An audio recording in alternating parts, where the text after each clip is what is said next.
Capítulo 9. Pensamento ilusório. Havia um problema. Eles planejavam seguir a estrada até a passagem da montanha e depois atravessá-la, se distanciando o máximo possível do local da chacina antes que a noite caísse. No entanto, a estrada não existia mais. Em algum momento durante os últimos meses, ou talvez até ontem, ocorreu um terrível deslizamento de rochas, destruindo segmentos inteiros da estreita via e tornando as outras partes intransponíveis. Sunny ficou parado na beira de um vasto abismo, olhando para baixo sem expressão particular no rosto. E agora? O que faremos? A voz de Scholar estava abafada pelo colarinho de sua capa de pele recuperada. Seu seguidor, Shift, olhou irritado ao redor. Seu olhar parou em Sunny, uma vítima adequada para desabafar sua frustração. Eu vou te dizer o que precisamos fazer. Nos livrar de algum peso morto. Ele olhou para as botas finas de Sunny e virou-se para Hiro. Escute, Vossa Excelência. O garoto é muito fraco. Ele está nos atrasando. Além disso, ele é estranho. Ele não te dá arrepios? O jovem soldado respondeu com uma expressão julgadora, mas Shift não havia terminado. Veja! Olhe como ele está me encarando! Eu juro pelos deuses, desde que ele se juntou à caravana, nada deu certo. Talvez o velho estivesse certo. O garoto é amaldiçoado pelo Deus das Sombras. Sunny lutou para não revirar os olhos. Era verdade que ele era azarado, no entanto, toda a verdade era o oposto do que Shift estava tentando insinuar. Não era porque ele havia traído a desgraça para a caravana de escravos, pelo contrário, era porque a caravana estava condenada desde o início que ele havia acabado ali. Scholar limpou a garganta. Mas eu nunca disse isso. Tanto faz. Não devíamos nos livrar dele, só por precaução? Ele não vai durar muito mais mesmo. Scholar olhou estranhamente para Sunny. Talvez Sunny estivesse ficando paranoico, mas parecia haver um pouco de frieza calculista nos olhos do escravo mais velho. Finalmente, Scholar balançou a cabeça. Não seja apressado, meu amigo. O garoto pode se mostrar útil mais tarde. Mas... Hiro finalmente falou, pondo fim à discussão. Não vamos deixar ninguém para trás. E quanto a quanto tempo ele vai aguentar, se preocupe com você mesmo. Shift apertou os dentes, mas depois apenas fez um gesto com a mão. Tudo bem. Então o que fazemos agora? Os quatro olharam para a estrada destruída, depois para a encosta da montanha e finalmente para cima, onde uma parede íngreme da montanha havia sido quebrada pelas rochas que caíram. Depois de um pouco de silêncio, Scholar finalmente falou. Na verdade, nos velhos tempos, havia um caminho que levava ao topo da montanha. Às vezes, era usado por peregrinos. Mais tarde, o Império alargou partes do caminho e construiu uma estrada adequada em cima dele, agora levando ao passo da montanha em vez do pico, é claro. Ele olhou para cima. Os vestígios do caminho original ainda devem estar em algum lugar acima de nós. Se o alcançarmos, deveríamos ser capazes de encontrar nosso caminho de volta para a seção não danificada da estrada. Todos seguiram seu olhar, mudando desconfortavelmente com a perspectiva de escalar a encosta traiçoeira. Exceto Hiro, é claro, que permaneceu calmo como um santo. Devido ao desmoronamento, a inclinação não era mais uma parede quase vertical, mas ainda assim era bastante íngreme. Shift foi o primeiro a falar. Subir isso? Você é louco? Scholar deu de ombros impotente.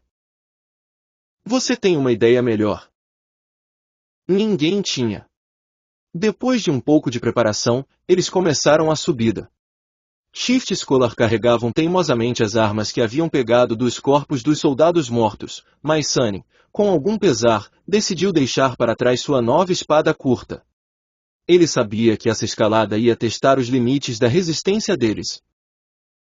A espada pode não ter parecido ser tão pesada agora, mas cada grama extra de peso certamente pareceria uma tonelada em breve. Como o membro mais fraco do grupo, ele já estava lutando para acompanhar, então não havia muita escolha. Livrar-se de alguns quilos de ferro era a coisa certa a fazer. Caminhar pela estrada da montanha com o peso dos suprimentos em seus ombros já era difícil o suficiente, mas subir a montanha em si acabou sendo pura tortura. Apenas meia hora depois, ele sentiu que seus músculos iriam derreter, com os pulmões prestes a implodir. Sunny continuou a avançar e subir, cerrando os dentes. Ele também teve que se lembrar constantemente de observar o seu passo. Nessa instável e gelada encosta, um único tropeço seria suficiente para enviar um homem rolando para a morte. Apenas pense em algo agradável, ele pensou. Mas quais pensamentos felizes ele poderia invocar? Sem conseguir pensar em nada, Sunny começou a imaginar que recompensa receberia no final desse desafio. A bênção do primeiro pesadelo era a coisa mais importante que um desperto recebia do feitiço.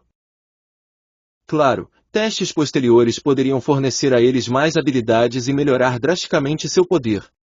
Mas era esse primeiro teste que determinava qual papel um desperto seria capaz de desempenhar, quão grande seria seu potencial e qual seria o preço que teriam que pagar, sem mencionar que lhes dava as ferramentas necessárias para sobreviver e crescer no reino dos sonhos.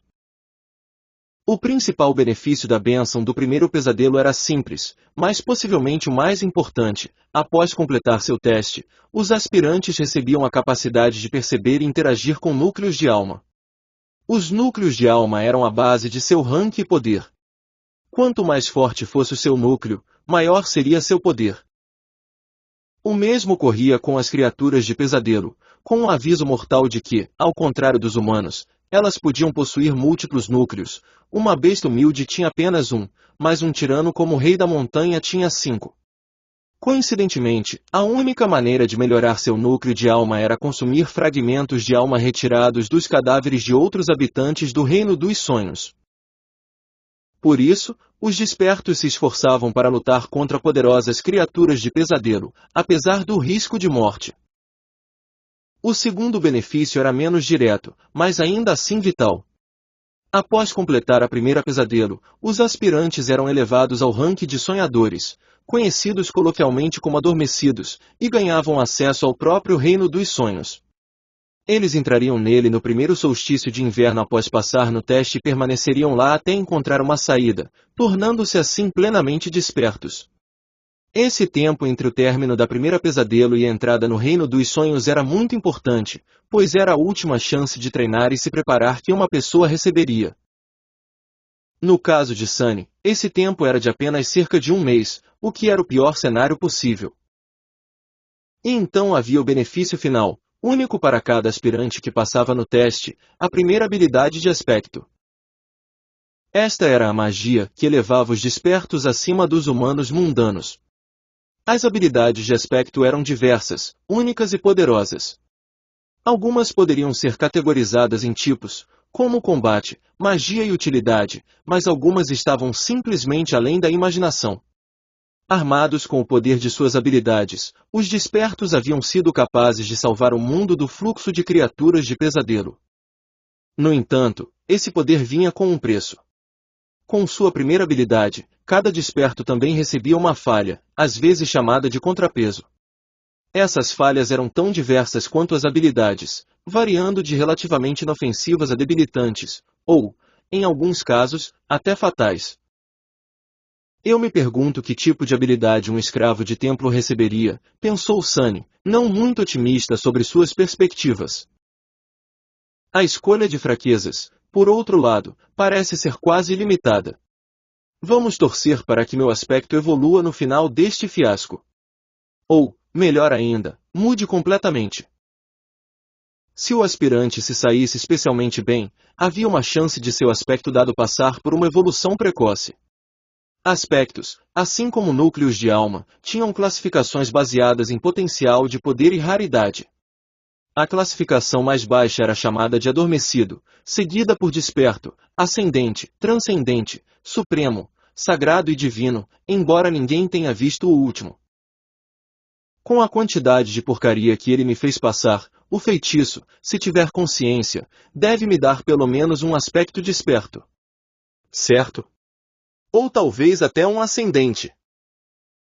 Finalmente, havia uma pequena possibilidade de receber um nome verdadeiro, algo como um título honorário concedido pelo feitiço ao seu desperto favorito.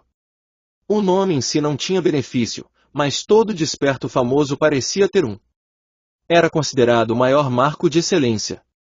No entanto, o número de pessoas que haviam conseguido um nome verdadeiro durante seu primeiro pesadelo era tão pequeno que Sunny nem se incomodava em pensar nisso. Quem precisa de excelência? Me dê poder.